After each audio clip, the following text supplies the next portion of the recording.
100%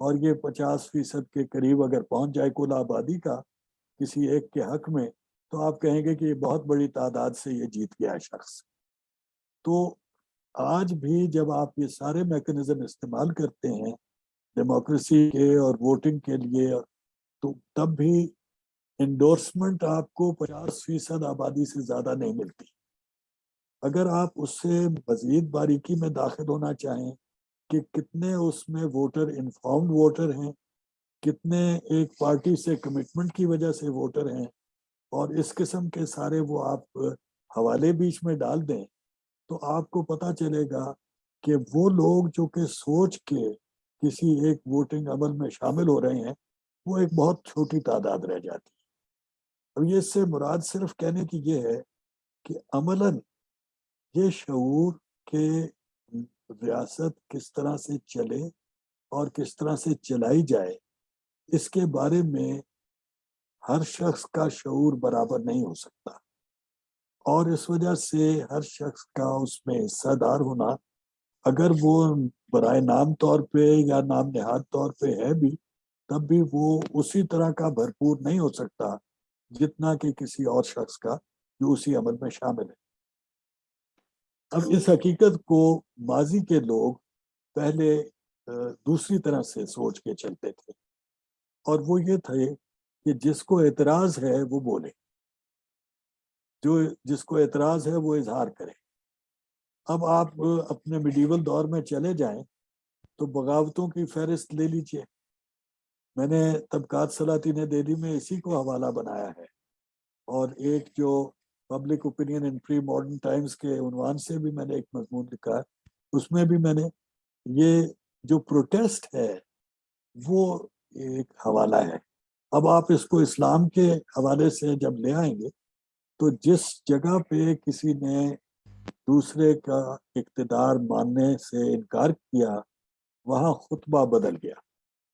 تو خطبہ ایک اظہار کا طریقہ تھا انڈورسمنٹ کا، جو جمعے کے جمعے آپ سمجھ لیں کہ ہر دفعہ ووٹنگ ہو جاتی ہے، again not the entire population, مگر وہ آبادی کا ایک حصہ جو ہے وہ اظہار رائے کر دیتا ہے کہ ہم تو اس کی حکومت مان رہے ہیں، اور جب اس کے خلاف احتجاج نہیں ہوتا، جب اس کی تردید نہیں ہوتی، تو ہم مان لیتے ہیں کہ یہ اقتدار اس کا مانا گیا ہے۔ تو یہ اس قسم کے واقعات جو ہیں، اس قسم کے معاملات جو ہیں، ان کے حوالے سے اس چیز کا تعین کرنا کہ کون اس عمل میں شامل ہے، کون اس کی تائید کر رہا ہے اور کون مخالف ہے۔ اسی طریقے سے جب اپوزیشن کی بات آتی ہے تو ڈیموکریسی کی اپوزیشن جو ہے وہ تو کتنا اس کی دلچسپی ہے کہ رائج حکومت جو ہے وہ ناکام ہو، اور کتنی اس کے اگلی الیکشن میں اس کی کامیابی کا امکان ہے۔ اس قسم کے ایشوز بہت سارے آ جاتے ہیں۔ تو کہنے کا مطلب یہ ہے کہ اس انڈورسمنٹ کے دو انداز آپ تقسیم کر دیجئے اگر، تو آپ کو میری بات سمجھنے اور شاید اس کے اطلاق کے لیے بڑی آسانی ہو جائے۔ ایک ہے ڈائریکٹ اینڈ پازیٹیو انڈورسمنٹ، ایک ہے انڈائریکٹ اینڈ پیسو اور پرہیپس سائلنٹ انڈورسمنٹ، جس میں آپ کسی چیز کو ایکسیپٹ کر کے اس کو کرتے ہیں۔ اب اس کی ایک بہت دلچسپ چیز جو ہے وہ جو آرٹیفیشل کرنسی کے ایکسپیریمنٹس ہیں میڈیول دور میں، وہ بہت دلچسپ ہیں۔ اس لحاظ سے لوگوں نے تسلیم کرنے سے انکار کر دیا ایک کرنسی کو جو کہ حاکم نے رائج کی، حاکم کو گھٹنے ٹیکنے پڑ گئے۔ یہ بار بار ہم دیکھیں گے اس قسم کے عمل۔ تو جو انڈورسمنٹ ہے، اور یہ جو میں نے آپ کو پولیٹیکل انڈورسمنٹ کے علاوہ سارے حوالے بتائے، ان میں بھی ایسا ہی۔ داتا گنج بخش کو ہم داتا گنج بخش کہتے ہیں، کسی کمیٹی نے بیٹھ کے، کسی بورڈ نے ان کو انٹرویو کر کے داتا گنج بخش نہیں بنایا۔ کسی کو ہم نے غوث مانا، کسی کو ہم نے ولی مانا، کسی کو ہم نے داتا کہا، کبھی کسی کو ہم نے وہ جو ہے، اب ہم نے